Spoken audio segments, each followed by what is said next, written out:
Platicar sobre el informe de UNICEF 2015 nos acompaña Erika Strand, jefa de políticas sociales de UNICEF. Erika, gracias por acompañarnos. Buenas tardes. Definitivamente hay muchos números que tienen que cambiar. Sí, no, eso es, está claro todo el trabajo que tenemos que hacer. Yo creo que el informe destaca eso, esos son unos de los puntos más importantes, ¿no?, que ahorita resaltaste. La pobreza, por ejemplo, que muchas veces la gente nos platica, es que aquí en México no hay pobreza, sin embargo, 1 de 2 niños, niñas y adolescentes en el país vive en pobreza, un poco más de 50%, ¿no? Entonces, eso no les ofrece las mismas oportunidades desde que nacen que los demás niños y por lo tanto, pues tiene un impacto hasta en la productividad del país. ¿Cómo comparan los resultados de este reporte con años anteriores, en donde se han visto movimientos? Se han visto afortunadamente un poco de movimiento, por ejemplo, en pobreza, que son menos niños, niñas y adolescentes en pobreza extrema. Sin embargo, el total de niños y niñas y adolescentes en pobreza como tal, en general, se mantiene más o menos estable, ¿no? Entonces, eso indica, pues, siquiera hemos movido unos cuantos fuera de pobreza extrema, que es donde realmente no tienen ni siquiera para la canasta básica de alimentos. En relación al trabajo infantil, las cifras son muy fuertes. Alarmantes. ¿Qué se está haciendo en materia? En eso hay mucho materia. Ahí sí tengo que decir que, por ejemplo, el año pasado con la Secretaría de Trabajo sí se pudo ratificar la resolución de la OIT sobre el tema para subir la edad mínima de trabajo, por ejemplo, ¿no? Porque eso era un tema donde México sí se quedaba un poco afuera de la norma y lo que se esperaba de los países, ¿no? Entonces eso es un avance. Vemos más empresas tomando en serio el tema, ¿no? Sin embargo, es uno de los temas que, si bien, por ejemplo, hay violencia contra mujeres y niñas y así, vemos más niños que niñas que están trabajando fuera del hogar, ¿no? Entonces eso requiere otro tipo de respuesta. El programa Prospera así incentivó un poco a que las niñas asistieran para darles una beca un poco mayor a los niños, ¿no? Entonces ahora tenemos que atender a esa otra eventualidad. En relación a la educación, muchos no van a la escuela. Muchos no van a la escuela. Es un país que ha logrado casi cobertura universal de la primaria, ¿no? Entonces eso sí es una buena noticia. Ahora, tendríamos que ver la calidad de todas las modalidades que tiene, ¿no? Eso es otro tema. Sin embargo, vemos que casi 70% de los de 3 años no van a preescolar, por ejemplo, aunque bien es obligatorio según la ley, ¿no?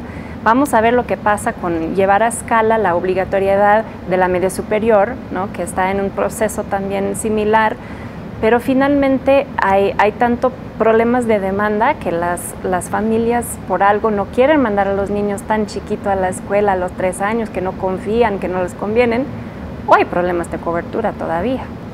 En este reporte vemos temas importantes como pobreza, ausentismo escolar, desnutrición, trabajo infantil, y cuando escuchamos cifras como estas, regularmente las queremos enfocar a zonas rurales. ¿También pasa en la ciudad?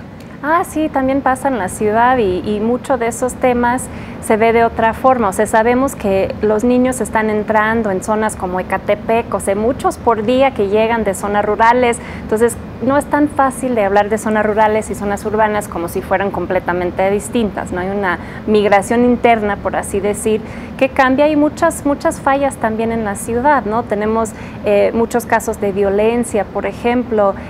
Tenemos casos de niños indígenas que migran a la ciudad, que no asisten a la escuela porque precisamente vienen a trabajar, ¿no? En los adolescentes eso hemos visto que pasa más. Entonces sí hay que cuidar un poco, desagregar y ver lo que está pasando. ¿Qué pasa con el tema de migración? Cada vez son más los niños que vemos solos, sin sus papás, sin algún acompañante adulto. Sí, lo que vimos el año pasado, pues por los informes que tiene el país sobre el tema, que fue 3 veces más que el año anterior el número de niños no acompañados o acompañados que se encontraron en algún proceso de migración por el país, que sean mexicanos o de otro país, claro, ¿no? Entonces, pues sí es algo preocupante, porque si bien muchas veces están huyendo de una situación de violencia, en mismo tiempo enfrentan mucha violencia en el camino, ¿no? Entonces requiere un esfuerzo. ¿Qué programas actualmente se están destinando para la migración infantil? los recursos son suficientes, insuficientes, ¿quién apoya? Sí, ahorita, o sea, quien está muy activo en eso es el DIF, el mismo Relaciones Exteriores, por ejemplo. Nosotros hasta hemos capacitado, trabajado con los consulados de Estados Unidos que tratan a niños y niñas migrantes mexicanos o de otros países que llegan a Estados Unidos, por ejemplo, ¿no? Que son el DIF tiene albergues, por ejemplo, para niños en el camino, entonces entre todos esos actores. También hay agentes específicos capacitados en derechos de la infancia con apoyo de UNICEF en esas estaciones para ayudar a los niños, para ayudarles a poner en contacto con sus familias, por ejemplo, si están viajando solo y demás, y respetar sus derechos. Finalmente el niño viajando, el niño migrando, pues tiene los mismos derechos que el niño que se queda, ¿no? Entonces hay que ver la forma de capacitar a los agentes que están en contacto con ellos. ¿En qué zonas del país se están viendo en relación a los datos de este informe más vulnerabilidad? No, siempre vemos, por ejemplo, en pobreza pero mucho más prevalencia en el sur del país. Estamos hablando de Chiapas, de Oaxaca, a veces Guerrero, siempre ahí está muy fuerte el asunto. Vemos sobre todo desnutrición crónica, que como hablamos la otra vez, eso es una situación que impacta toda la vida del niño por cómo tiene un impacto en su desarrollo cognitivo y social y demás, ¿no? Entonces eso también lo vemos más fuerte al sur. Y UNICEF desde nuestro lado hemos apoyado al gobierno a hacer una encuesta nacional sobre la infancia menores de 5 años en todo el país el año pasado. Entonces ya ojalá nos invitan otra vez cuando estén los resultados, claro, porque podemos hablar con mayor detalle de esos temas, pero en general son las áreas del sur, obviamente del norte también tenemos el tema de migración. O sea, nosotros hacemos un análisis de situación a nivel de los estados, y una cosa interesante es ver cuando desagregas a nivel del estado, por ejemplo un estado como Chihuahua, que tiene índices de desarrollo y del tema económico lo tiene bastante desarrollado. Sin embargo, sí ves como números muy fuertes en cuanto a homicidio de menores de 5 años, por ejemplo, otros temas de salud materna, ¿no? Entonces, realmente sí es cuestión de ver estado por estado qué está pasando y priorizar.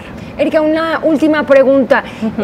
Después de que publican un reporte de este tipo con cifras bastante crudas, ¿ven algún efecto, una reacción? Sí, o sea, nosotros, lo bueno de este año es que como se creó por primera vez un sistema integral de protección de derechos de la infancia y realmente toma su lugar este año, pues esperamos que esos se tomen en cuenta, y en particular las cifras de pobreza que vamos a resaltar más tarde en el mes publicando un nuevo informe únicamente sobre pobreza infantil, para que los mismos programas del país en desarrollo social y demás tomen como punto de focalización esas cifras. Perfecto. Erika, gracias por venir a compartirnos estos datos bastante interesantes. Erika Strands, jefa de políticas sociales de UNICEF. Buenas tardes. Gracias, Lucero. Bueno, la Cumbre Mundial de